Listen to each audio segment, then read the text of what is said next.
Good afternoon, KELOLAND. Still following showers and thunder showers in eastern South Dakota, Minnesota, northwestern Iowa. These continue to move to the east.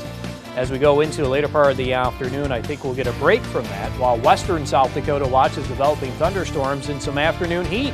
Temperatures right now are in the middle 80s across western South Dakota, going for a forecast high of 90 in Rapid City, 85 in Pierce, 75 Aberdeen, 76 today in Sioux Falls.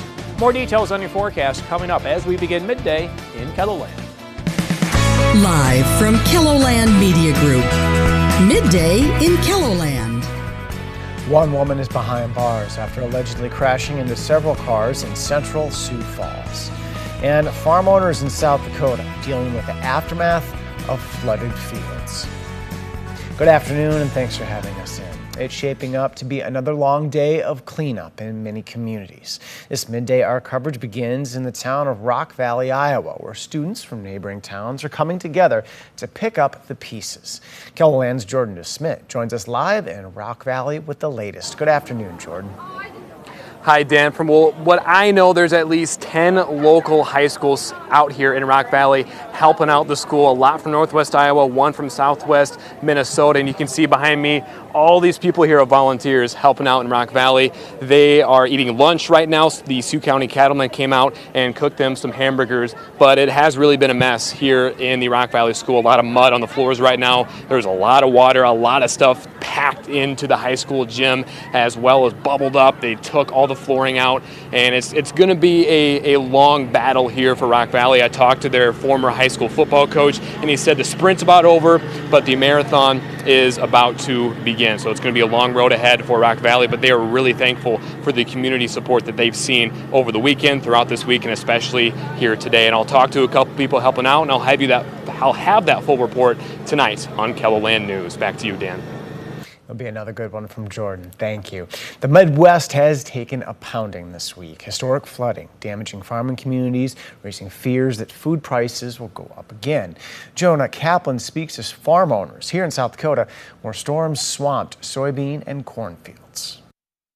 You can see water was at least this deep in here. Another day, another cleanup in Union County, South Dakota.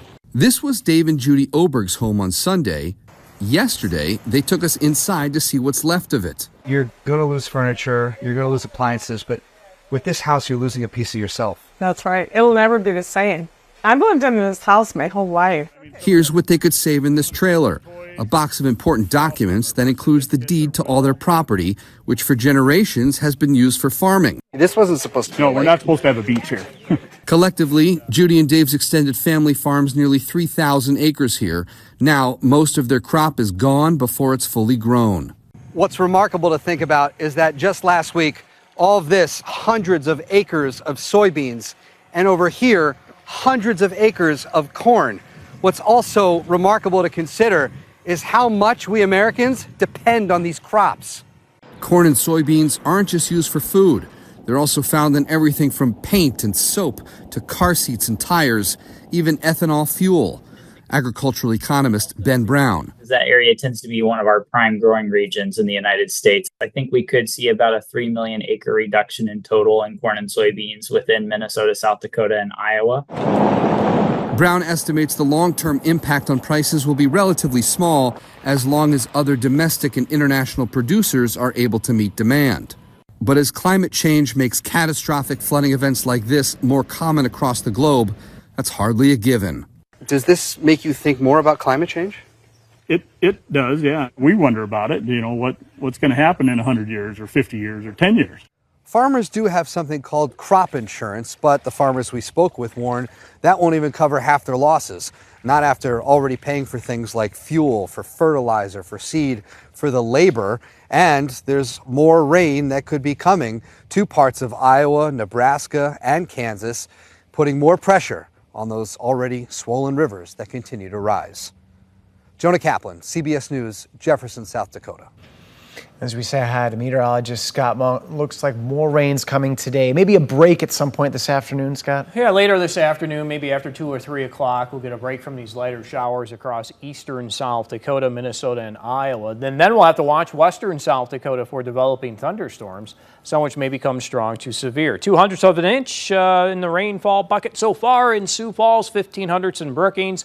Just over a ½ inch in Huron, south of Aberdeen, Millette at about 1.25 inches, 2/3 of an inch in Aberdeen, 1400s in Watertown, 1700s in Pierre, and you see how western South Dakota has missed out on the rain so far, but we will watch for developing thunderstorms in western KELOLAND later this afternoon and for this evening. Spotty showers continue in Brown County, more widespread rains from near Miller, east to Huron, we'll say Brookings and areas to the south as that continues to travel to the east. There is that risk for severe weather, an enhanced risk in central and western South Dakota. Here's an overall view of what to expect as we do go into this evening. Notice how those thunderstorms may develop in that enhanced risk in western South Dakota by 4 or 5 o'clock. So any storms that do develop may quickly become strong to severe in western South Dakota as well as western North Dakota. We've been able to see the sunshine break out in central KELOLAND, and I think that will continue as we go through the rest of the afternoon. So the temperature at 69 degrees in Pierre will eventually warm to the middle 80s today. We already have 84 in Rapid City. With the clouds and the rain in eastern KELOLAND, temperatures remaining cool with numbers in the 60s. As we continue to watch an increasing southeast wind in central South Dakota, notice how those dew point temperatures have gone up in the 60s to near 70. Forecast for today will try to hit the 70s for an air temperature in eastern South Dakota, 80s and 90s in central and western KELOLAND, 60s for lows tonight, a couple of scattered showers, thunderstorms. And for tomorrow, we may start the day with some rain in eastern KELOLAND, partly sunny during the afternoon, and highs in the 70s and 80s. I'll have more details on your forecast coming up. Thank you, Scott. This midday, we're learning more about a dramatic crash in central Sioux Falls. Police say a woman was speeding near 11th and Menlo last night when she sideswiped another vehicle. The crash sent her car into a parking lot where she struck a paratransit bus and another car. Police say she tried to run from the crash scene, but officers caught up with her and made an arrest. 29-year-old Mariam Muhammad is charged with DUI, reckless driving, and hit and run. The St. Paul, Minnesota woman is scheduled to be in court this afternoon. Theater has made its return to McKinnon Park in central Sioux Falls. Sioux Falls Parks and Recreation is offering 7 productions by Storyland Children's Theater just June, July, and August. This week's show is Dance, Dino Dance, written by a local director.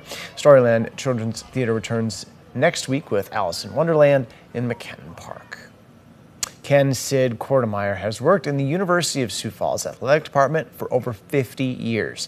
Seeing someone work in the same place for that long is rare, but USF has always been a spot where Kortemeyer felt he could thrive. It was a place that I just felt comfortable in, and they allowed me room to grow, and I enjoyed the students, student athletes. We're going to learn more about the impact he has had on the University of Sioux Falls in tonight's Eye on KELOLAND at 10.